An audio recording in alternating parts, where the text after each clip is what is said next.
If you're looking for some crazy, I'll tell you everybody's standing in a line for the water slide. You can come on over, we can take the roller coaster. And you know everybody's looking for a ride in the water slide.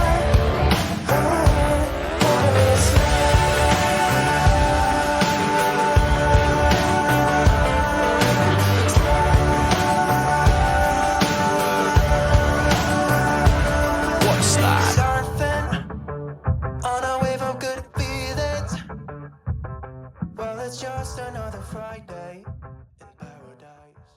Well, g'day everyone. Today I wanted to talk to you about a plugin for Photoshop that's been sent to me. It's called Dehancer, and it's an amazing filter that gives you sort of a vintage look, and it will simulate all different films that are used by different camera manufacturers.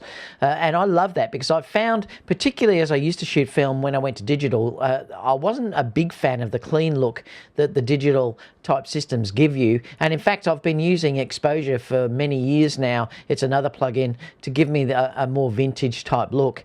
But now that I've been sort of sent this to have a look at, and they did ask me if I'll be willing to review it, I said yep, because I always love vintagey type of effects. Now, full disclosure here, they have not asked me to give like a preview of this review. They've also not asked me to say anything positive, negative, or whatever. They just said have a look at it and review it as you see it. So that's what I'm going to do today.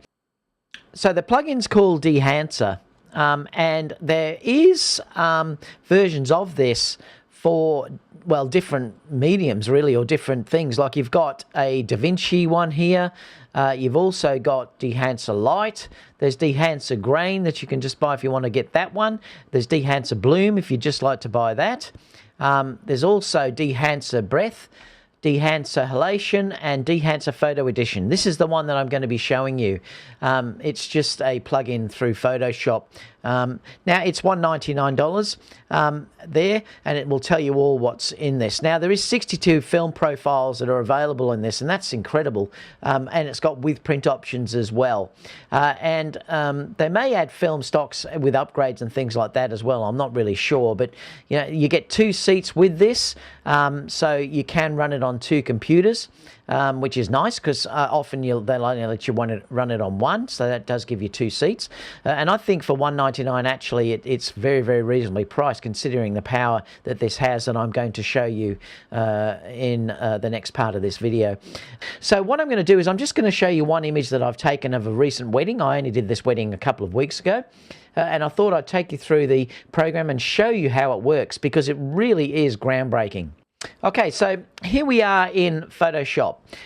This is Jackie, a beautiful bride that I did there. And the interesting thing about this place is it is a very vintagey type wedding venue. This is in the cellar down below where all the wine barrels are kept. And it's a beautiful location that sort of matches the vintage look that I always like to do. Now, just to explain how this was lit, there was a window right to the side over here. And I also added a light to this area as well to make it a little bit stronger. I don't mind the split lighting. It's almost split lighting here. I don't mind that because it sort of matches the look I was after. I mean, normally you wouldn't use this type of split lighting on a female, but I think it looks quite nice in this image. And so what I'm going to do is I'm going to show you the type of look that, you know, you can play around with this plugin. If I go into the filter menu over here, and it's down here, and it's called Dehancer Film. But before I do that, I want to create another layer. And there's a beauty with creating layers in the fact that you can take the amount down. You don't have to use the full amount that the filter gives you, and that's what I always like to do because sometimes it's too strong, so you can back it off. So I'm just going to press Command J. And that will give a new layer. I'm not even going to rename them, I'm just leaving them as they are at the moment. So now let's open up the filter. So if we go to Filter here and Dehancer, and we'll open up Dehancer Film. Now this is what comes up straight away. Now just to sort of take you through this interface, it's very simple in how it's used, but it is mind-boggling in the film stocks that they've got in this. Now, if you look up the top here, you can add favorites. So that's what this is. You can also undo what you're going to choose as well. Now, the film stocks in here, you can see how many there are. There is just an astronomical amount of film stock that you can choose from. You can sort of go through and then choose your favorites. I love the Velvia and also the Velvia 100 and the Velvia 50, but I do love those. For instance, if I click on the Velvia 100, you'll see that the image will change. If I went down to Velvia 50, you can see I love that because that's a really nice warm type of vintage look that you can add on here as well. Now that just gives you a quick way of sort of looking down at all of these. If you want to sort of tie film type, well then you can obviously look at your favorites that you've got here. I haven't had any yet, but I will add that Velva. So let me do that now and I'll show you how that shows up. So let me go down to the Velva 50 and I'm going to click on that as a favorite. Now you'll see there that it's put down here and it's stuck a favorite on there. So now if I did go down to favorites, it will be in there now, which is terrific. But also you can say limit what you're looking for. Like you could say have color negative, and then you've got a whole stack that you can find from color negative down here as well. If you wanted to come down and say motion picture, you'd have some that will give you a motion picture look. Let's keep going down. Color and positive. It's called. So there's a whole stack that you've got there as well. And you've also got black and white that you can choose from straight away. But again, you can edit all of these as well, and I'll show you how that works as well. You've got instant, you've got Fuji Instax, etc. that you can choose from that. There's also a sepia one that you can bring in as well. And again, like I said, these can all be changed. And there's also a Polaroid type as well that you can grab. I'm just going to come back to, and I'll show all films. And again, I'm going to come down and I'm going to have a look at a couple of these, and we'll have a look, say for instance, I wanted to have a look at Polaroid. You can see here that it will bring the Polaroid ones up. Okay, so let's try a couple of different film stocks just to have a look at what they'll do. If I wanted to say Ilford HP5 plus 400, you can see that there's that's a black and white stock that you can choose from here. Let's try Agfa. So let's try an Agfa Portrait XPS 160.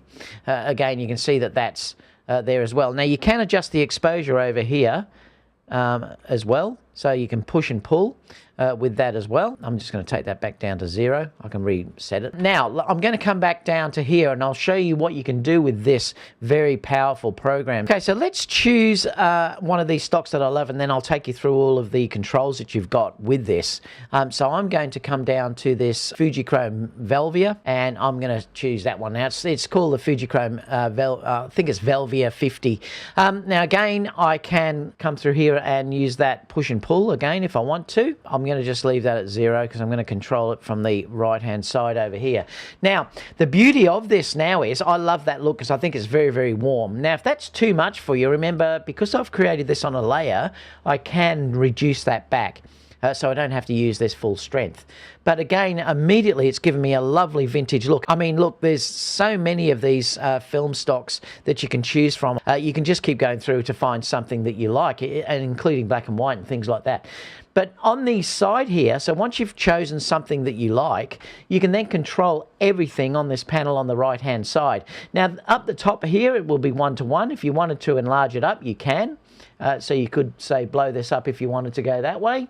I'm going to bring it back down. I will use that though when I'm showing you some of the features that this does.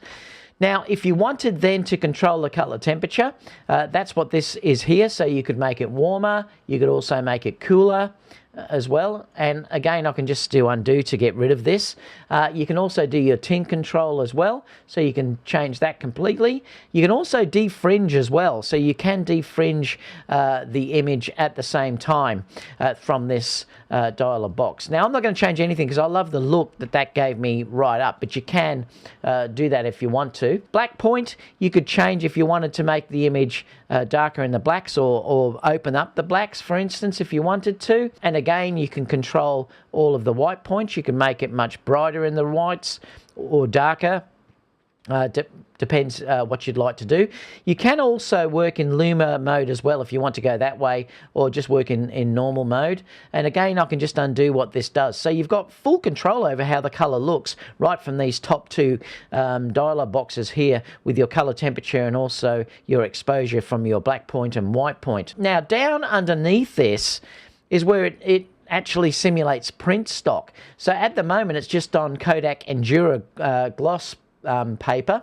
Now you can use, if you want to, there's only 4, I'm not sure if you can add more of these, but there's Kodak 2383 print film, and you'll see if I change these that the look will actually change on the screen. If you would just want to make it linear, you can just select linear from there. Again, that's only if you're going to be printing out. It's just giving you a sort of simulation of how this will look when it's printed out. And again, you can sort of set this to what you're getting on your print. The film grain here, too, if you want to. I love film grain. You can add as much film grain as you like with this. See, the amount at the moment when I turn that on is 20, but if I move this right up, you'll see that it becomes very noisy. Let me just bring it up here. If I want to bring this down, you can take the film grain down until you get a nice amount. I don't put too much in, but I like a little bit there. I do actually think it looks very, very nice. And again, that's a personal preference.